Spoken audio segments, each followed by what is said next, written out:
Hello, and welcome to Fact Schmacks. It's the podcast good enough to get you a C. Minus? My name is Matt for now, and I've got a story to tell. My name is Kev, and I have a story to interrupt and a gym atomic to fear very soon. He's got the gin smash drinks. I'm on my way. Yeah. From misery to happiness, as Shrek once said. Mm-hmm. How you been? How's your summer been? It's been good. It's been a little lacking in Fact Schmacks. Me too. I hear you've got a humdinger for me. Yeah, I got a humdanger, one might say. Oh, weird. I guess that'll make sense in hindsight. Yeah. Let's talk about animal dicks. I'm so glad we finally got to this. You've been hinting, dropping subtle little hints, trying to get us here. Our breadcrumb trail, if you will. Yeah, I'm kind of concerned because I feel like this is a topic you might know a lot about. So, at great personal risk, here goes. Actually, first, I want to just touch on a couple of bonus facts. Facts, as it were. Some boner facts. So, as we've discussed on this show, and for people who haven't heard it, maybe you missed this episode, a dork is a whale penis. That's right. So all these years we've been calling you whale dick. Like, that's crazy. And I just thought it was just a compliment. Yeah. So, barnacle has the largest penis in relation to body size at 10 times its size. Hang on. The penis is 10 times longer than the body. So it must be like a long tentacle or something. Oh, terrifying. A barnacle tentacle. That's so when I'm picturing The Thing. Yeah. But it's just a dick. Yeah, basically. Okay. Fact or schmack, Matt? Yes. Although lacking in legs, snakes have 2 penises. What? They could use them to walk. Right? Fact or schmack, Matt? Yes. Alligators are always hard.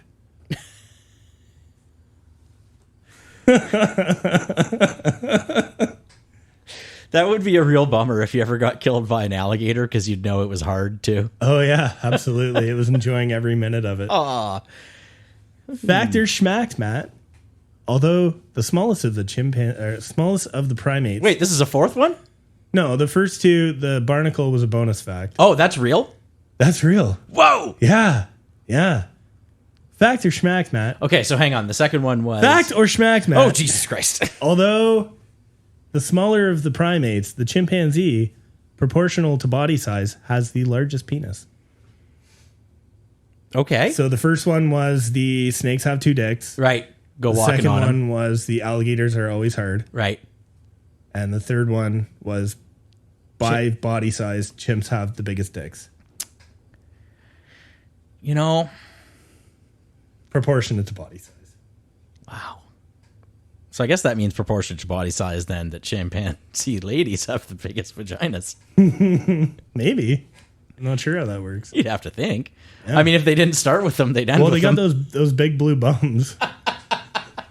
So they got to have something weird going on there. That's not chimpanzees that have the blue butts. We're putting the D in the podcast about the C. I told you it was going to be a great fact schmacks. Any one of these could be true. I think I've stumped him. I'm in danger. Danger? Yeah. God damn it. I'm going to just guess that it's the 2 penis snake one. Oh, and Kev wins. Hey! That's true. My God. Yeah, chimpanzees don't really have big dicks, but they do have big balls, bigger balls than gorillas. Huh. Yeah, who knew? Weird. Yeah. I'm pretty sure that's fact anyhow, but that is the schmack I had. Okay. So, that there you go. chimps don't have big dicks. Not proportionate to, other primates. Oh, they'll be sad to hear that. Yeah. All those chimpanzees out there. How about those alligators, though? Always hard. Like, I'd be fucking angry, too, if I was always hard. No, it's because they got all that teeth and no toothpaste. It was from Waterboy. You're going to have to forgive me. I was born in the 80s. We'll play some backwards rim shot there. Boom, boom. I think what you're looking for is the Price is Right horn. Dun, dun, dun, dun. Yeah, yeah, pretty much. And the crowd goes silent. I'd like to take you on a journey, as I often do. Ooh, I like journeys. Where are we going? Set the stage. We're going to Dublin. Oh, is this a story of you two? If it is, I'm checking out right now. No. Okay. No. So there's no edge? You're pushing Dublin, me. huh? You're pushing me closer Dublin. to it. Dublin in the 19th century. I got that wrong. 1800s. In the 1800s, the Which is 19th century. I think I actually remember writing 19th and then going, no, that's wrong. And correcting it, but no, that was yeah. Just sorry. Quick shout out to anybody listening. If this is your first time, always fact check us. Fact checked us because the whole premise of this is it's a very broad view of a subject. Yes, we're giving you the Cliff's Notes, the Cole's Notes, as it were. At the time, you see, in the 18th century in Dublin, whiskey. They made a lot of it. Yeah, it's like kind of still synonymous with Ireland. They do still make a lot of it. Yeah. Well, they would make whiskey in stills, you see, and then they'd age the whiskey. And what they would do is they'd put it in a big old warehouse and they'd let it sit there for a long time, and that would thicken it up. But they would do that when it was when it hadn't been diluted yet. So they'd age it and then they'd dilute it. Let's take a random warehouse in Dublin. Let's just say Malone's Bonded Malt House and Warehouse. That was the sort of place in Dublin where... Very specific. It does seem very specific, doesn't it? Where many whiskey distillers would store their whiskey while it was aging. And at the time, at any given time, this warehouse could have half an Olympic-sized swimming pool's worth of whiskey sitting in barrels, just aging. That's a lot of hooch. That's about 1.1 million liters. Wow. Yeah. An Olympic swimming pool can fill 2.2 million liters. Yeah. Yeah. I did the math in my head. Well, I was just clarifying that in case you thought that I was saying the pool was 1.1 million and there was then, okay, yeah. I just like 550. No. I like to stretch these episodes out as long as possible. Yes. Well, on June 18th, 1875, a fire broke out in that specific warehouse. Nobody's quite sure how the fire started, but it sure did start. Now, Dublin had a fire brigade. This was actually something that was kind of pretty recently incorporated. They'd had fire brigades before, kind of very dispersed, acting for certain insurers or things like that, but they had recently been kind of incorporated and made into a cohesive unit. They arrived at the scene, but they're unable to control the blaze in this one part of the warehouse where it started.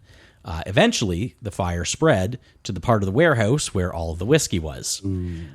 Whiskey, which started heating up inside of its barrels and building pressure, and well, one by one. Till they could barely be contained. That's right.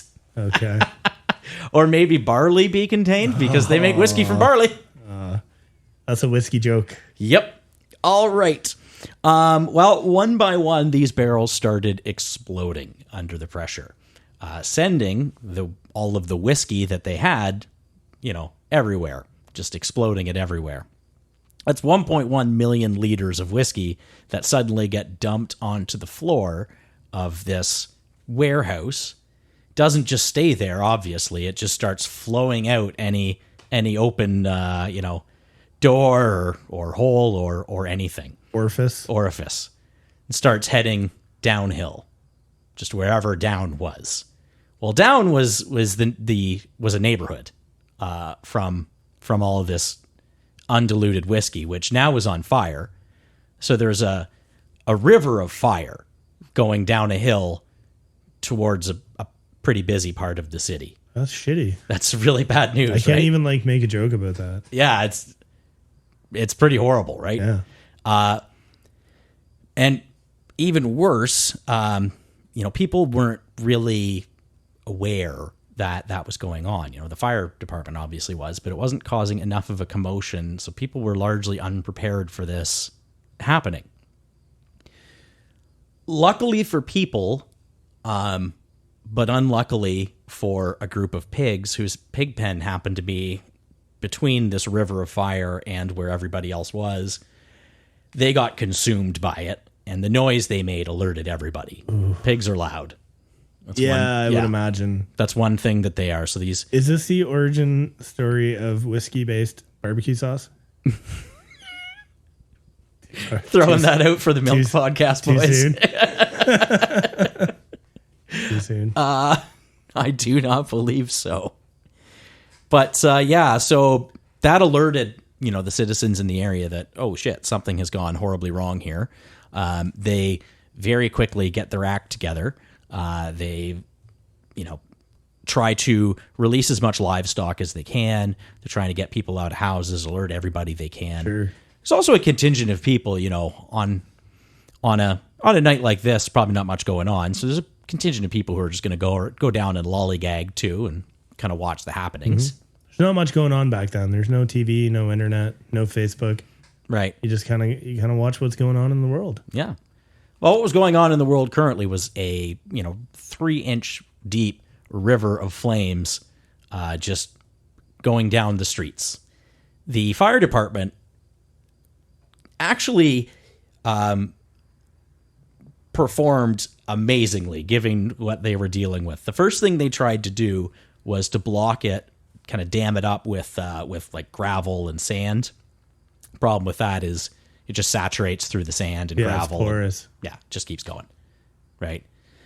So the fire chief, who I cannot remember his name, I should have put it in your notes. I should have put it in my notes, so he will not get credit for his brilliant idea. But you know what would be thick enough to stop this and not porous? Horse shit. Oh. Yeah. All right. So they went and they raided all of the stores of horse shit that they could, and they built horse shit dams to keep this fire where it was. And how long did this all unfold? I don't know. I don't have a good chronological. I feel understanding. like a river of whatever is going to flow pretty quick, unless it's not that. Downhill doesn't mean like down a big hill. It could just be a slight slope. Yeah, I guess. And they are trying to dam it and stop it, at various points. And it's they're buy yourself time, but right. Ultimately, and everything back then is, it's wood and it's wood or stone or both. Yeah, like the streets were stone, right? I believe, but a lot of the buildings would have been wood. Yeah, so they were able to put out the fire that way. They were able to snuff it with manure. Oh, this is your whole story? Yeah, that's it. No, God damn it. All right. Now we get to the part where we assess the damage. Okay. How much damage did this do, right? An entire row of houses had been completely destroyed. There was livestock that had been consumed by the fire. Nobody's sure exactly how. About $6 million current dollars worth of whiskey was lost. Right? On the human front, 13 people died and 10 people were permanently pretty severely injured. Oh, that's shitty. Yeah. Every one of them from alcohol poisoning. Is this a joke? No. What? Yep. They just tried to drink it? So while this was going on, enough people decided to, might as well just have a drink. Flamin' Moe's? Yeah. Some people took their boots off and they filled their boots, so to speak. Some people took their hats. Some people just used the old hand-to-mouth technique. But what they didn't realize was that this was undiluted whiskey. So they just pure jet fuel. Yeah. And, the British press ran with this propaganda, like Irish people, you can't, if you just give them alcohol, they'll just drink until they're dead. They can't control themselves. That's not really it. Like, enough people decided, might as well make make lemonade from lemons and had, I don't know, a little drink or whatever, and that was enough to blind some people, to kill some other people. Oh, yeah, because it would have just been straight, pure grain alcohol. Yeah. And that shit, yeah, like just a little bit. Like a little bit of isopropanol will probably kill you. Yeah, absolutely. Do not drink that stuff. Don't drink your hand sanitizer, kids. No, there's a reason that you don't drink that kind of alcohol. I remember during the pandemic when they were short on hand sanitizer. Yep. And then all of a sudden they had this hand sanitizer that just smelled like tequila. Because it was grain. It was whiskey grain. Yeah. Yeah. Horrible. I remember that because I was working at the bank at the time, and that's all we had. Oh, everybody just smelled like booze. Yeah. Yeah. Now, some of the places I worked, everybody just smelled like booze anyways, but that's a different story. But Gin and tonic showing up this morning. There was not a single death or serious injury attributed to the actual river of flame that swept through the city. No shit. Yeah, every injury was from alcohol poisoning. Really? Wow, that's kind of mind-blowing. Yeah, and I want to be careful not to play into the stereotype, right? Like, again, I think if it had been me there, I probably would have been like, well, might as well, Oh, 100% Jim Atomic's taking his boot off and absolutely mixing a drink. I wonder if that's where the phrase "fill your boots" comes from. I don't know. Yeah, maybe. Maybe. I doubt it. Wow, that's like it's very reminiscent of the Boston Molasses Party. Yeah. Very similar kind of. Yeah, I like to find the fun flood stories. Yeah. Put the fun in flood. Yeah. Wow. Well, that was a quick one today. It was a little bit of a quick one. Now, there was, some good did come from this.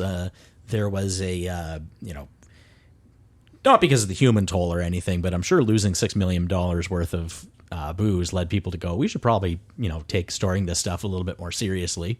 They improved the way that they stored that stuff.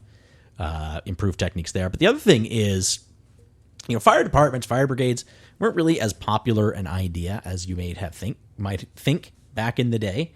There was a lot of like private fire brigades, but the idea of having like a citywide fire brigade that just exists for the good of the city. Like it was like rich people would have some people to make sure their house didn't burn down, or a big business would make sure that any fires would be dealt with pretty quick. And yeah, that was kind of a new idea.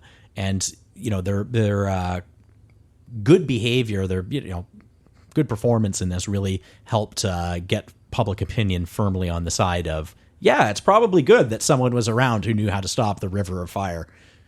Yeah, firefighting's a real bitchin' job. I mean, when you think of all the first responders, like they all equally have a difficult and unique job. Yeah. But fire is just so, I mean, you could say with police, humans are unpredictable, or like medical situations are unpredictable. But like fire, when fire gets away from you, watch the fuck out. Yeah. Like I've seen some pretty crazy stuff in my day. And that's one job I would never want to do. No. And what's funny? There's still a lot of private fire brigades, corporations. Like most of the refineries, they would have their own private. They have their own. They do have their own. Oh yeah, they're not going to rely on the city. Power plants, nuke plant I worked at had their own fire brigade, and it's like, man. That would be when a fire breaks out there. If it's the right kind of fire, I'd be like, nope, good. Well, that's the deal, right? It's probably pretty sweet most of the time. Probably not that busy. God damn, dude. Yeah, like the minute a Chernobyl type fire broke out, I'd be like, okay, well, just, keep my pension. I'm going home. Yeah, I don't think that's happening where you worked. No, but maybe over Ukraine way. That news is getting a little freaky. Oh, that's yeah. Everyone should just agree to stay away from Chernobyl. Yeah. Why is anyone fighting over Chernobyl? It's not even Chernobyl. It's another one now. Oh, good. There's a new one, and there's been a bunch of rocket attacks and this and that. And oh, yeah. Horrifying. Chernobyl was... now, presumably, if it's a new one, it's not an RMBK reactor, right? Doesn't matter. When you throw a rocket into a reactor, you're asking for trouble. I mean, that's obviously not going to be good. Yeah. But... like Chernobyl was a few degrees away from wiping out a lot of Europe, making it uninhabitable. Yeah. So, yeah. I might do 3 Mile Island sometime because that's really kind of fascinating one. Yeah. Even though I don't know how to tell the story without boiling it down to, it turns out a switch didn't work. Well, now you've just spoiled it for everybody. Well, actually, a switch did work. The problem is the switch didn't measure what they thought it was, what they needed it to measure. Save it. Okay. 3 Mile Island. Yeah. I got a closing fact for you. Can't wait. So, it turns out studies have shown that the best time to release a podcast is Tuesdays at 5 a.m. or Wednesdays at 2 a.m. So this here production will soon be released somewhere in the middle of that on Tuesdays. And going forward, look forward to hearing from us on Tuesdays instead of Fridays. Okay. When we actually commit to keeping our schedule. Yes. Which is rare. Well, we're going to do our best. I love how your closing fact was just... Just an announcement. Yeah, an announcement that That's you actually sprung true, on though. me. That's actually true. Okay. Well, what do you care? I really don't care at all. Not even a little bit. All right. Thanks for tuning in, folks. That's because just to pad this out a little bit longer. That's what always made me the worst band member. They would always want to have meetings about stuff, and I don't care. Do whatever you want. Whatever. Yeah, just whatever. This is not the part I'm into. Yeah. Yeah. So you do research. I'll handle the rest. There you go. All right. Bye, folks. Bye-bye. Thank you for listening to Fact Smacks. We hope you enjoyed our show. If you want to hear more, be sure to check us out on Patreon at patreon.com/factsschmacks. Or you can check us out on Facebook or on YouTube or on twitter.com @FactSchmackedPod. We also have a website, factschmacks.xyz, because we know you haven't had enough yet. Sure.